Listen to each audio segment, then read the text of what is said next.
A lot of people recently have been noticing that the maps coming to Call of the Wild have one big problem. Not enough content. Now this sounds extremely crazy to say straight up because the maps that we get here in Call of the Wild are so crazy, so detailed, and do have a decent number of species, but I think the Peru map might be the last map, or one of the last maps, to feature the content that we're used to. Typically species numbers less than 20, super simple plain missions, and no giant animals like elephants or giraffes or rhinos. I think that the Peru map is a massive distraction from something so huge, it may require Call of the Wild 2.0 to be a thing.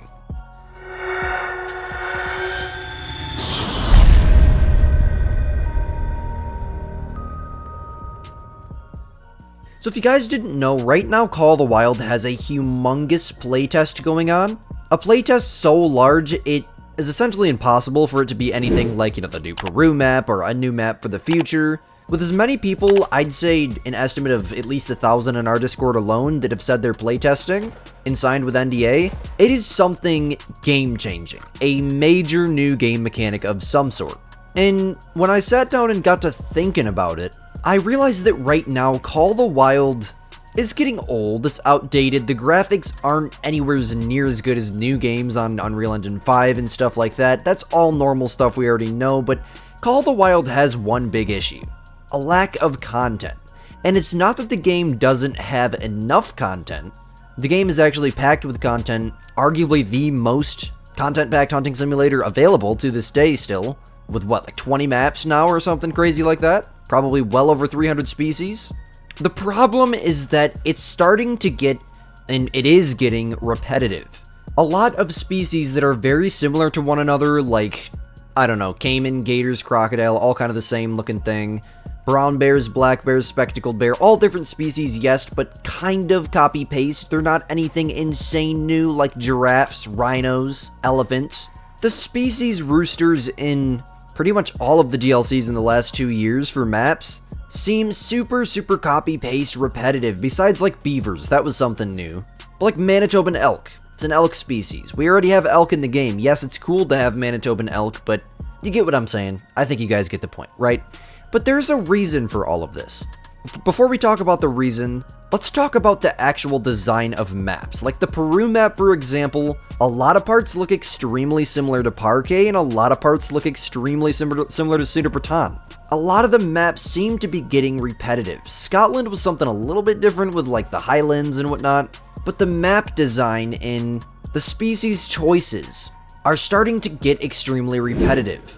And I think a lot of people are completely unaware about the fact that Expansive Worlds, the developers of the Hunter Call of the Wild, have an extremely big limitation. And that, my friends, is probably 2015 to 2017 technology. It's definitely less than 2017 technology. Because Call of the Wild probably took 2 to 4 years to develop, and it released in 2017. The current engine that the game has been running on since 2017 and is running on right now has a lot of limitations, and the perfect example of this is a ski ridge. You guys notice a lot of animals in a ski ridge, like whitetail herds and mule deer. They kind of bug out in that map a lot and get stuck in that map a lot.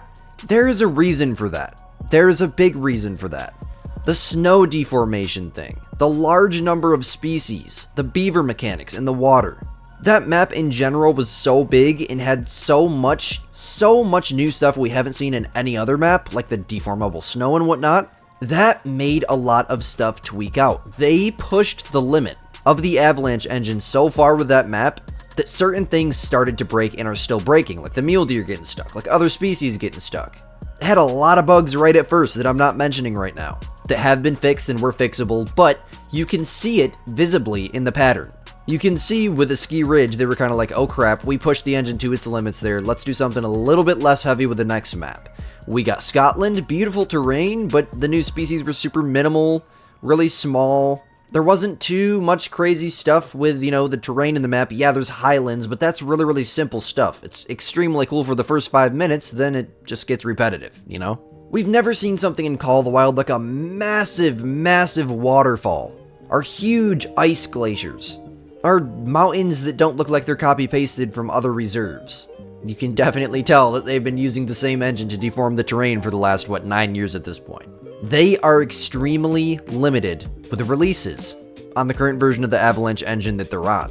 For the first, 4 or 5 years, it was incredible, absolutely amazing, but now that we're seeing stuff like Unreal Engine games, and the way those games look, and the repetitiveness with Call of the Wild, and every map starting to feel the same, we're realizing EW has one choice to make.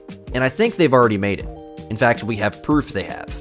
Take a look at this message here from one of Call of the Wild's developers. It was from an FAQ, someone asking about Africa 2.0, of course. And they said they're updating their technology in the background, and I'll talk more on it when information becomes available or something like that. There is only one thing, and I go way more into depth on this in my video about major changes coming soon to Call of the Wild. If you guys haven't seen that yet, strong suggestion. I talk way more about the engine in that video. There is only one thing that updating your technology means. Only one piece of technology is used to make a video game, and that's a game engine.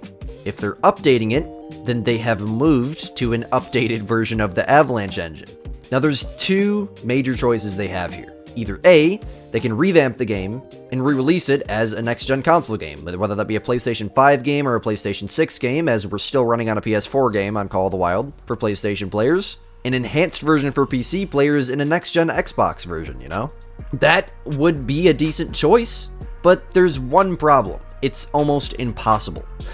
There's only really, 5-10 games out there that have ever successfully moved a game from one engine to another without breaking the entire game. And I mean out of gaming in general. So the chances of that happening are quite slim, but I mean, I wouldn't doubt they'd be able to do it. It's just going to take an extremely long time, and by the sounds of it, they've already been working on something like this for several years, several months at the minimum.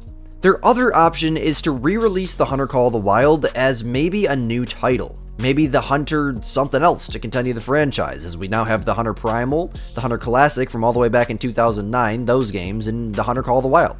The downside to this would be how they choose to go about doing it. If they release a new game and it doesn't have, the 20 or whatever maps we have and all the species we have right now, I don't see very many people buying it.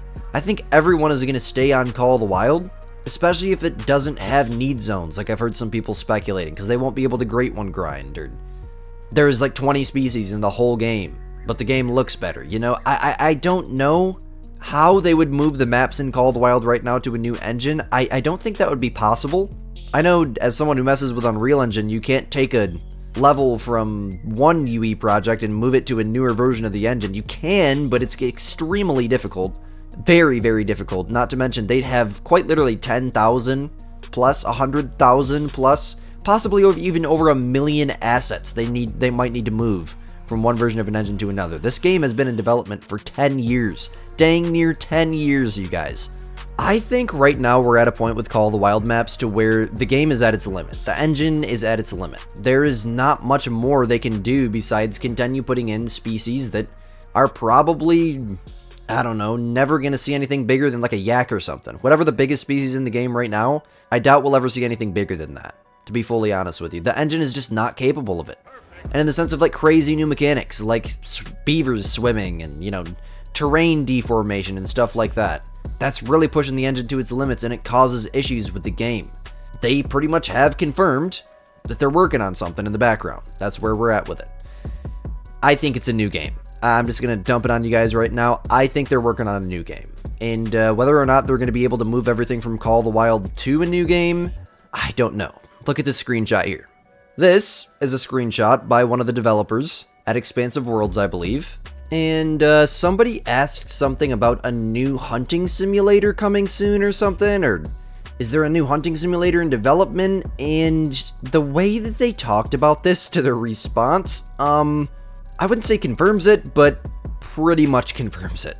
They said something about we'll update you when more information becomes available or something, which really, really weirded me out. I mean, like, why wouldn't they say we've had thoughts of this, or, this is a possibility, but it's not going to happen anytime soon, like they've pretty much told us for Africa 2.0. I mean, there's so many different questions I have about this and why they chose to respond this way, but I think I can give you one answer for all the questions I could have right now, and that's they're making a new game.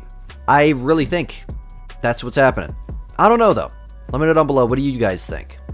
I know the maps are starting to get repetitive and people are starting to almost, this sounds rude, I don't mean this in any way rude form, brainlessly, or educationlessly, if that's even a word, say the maps are getting repetitive and they're copy-pasting species when they just have no genuine clue. The thought wouldn't even cross their mind that the game can't handle it. Like, it's not that the devs are making the choices and just making terrible choices. Although I will say, I'm not going to completely sit here and stick up for them, as they have made some bad choices before, for sure. For sure. There is limitations, and those limitations are a lot heavier than people realize. A lot heavier than I realized until I thought about it. This isn't 2017 technology. This is like 2015 technology. That's if the game was able to be done in less than 2 years, you know? I guarantee you this game took 4 to 8 years to develop. We could be running on 2013 technology for all I know.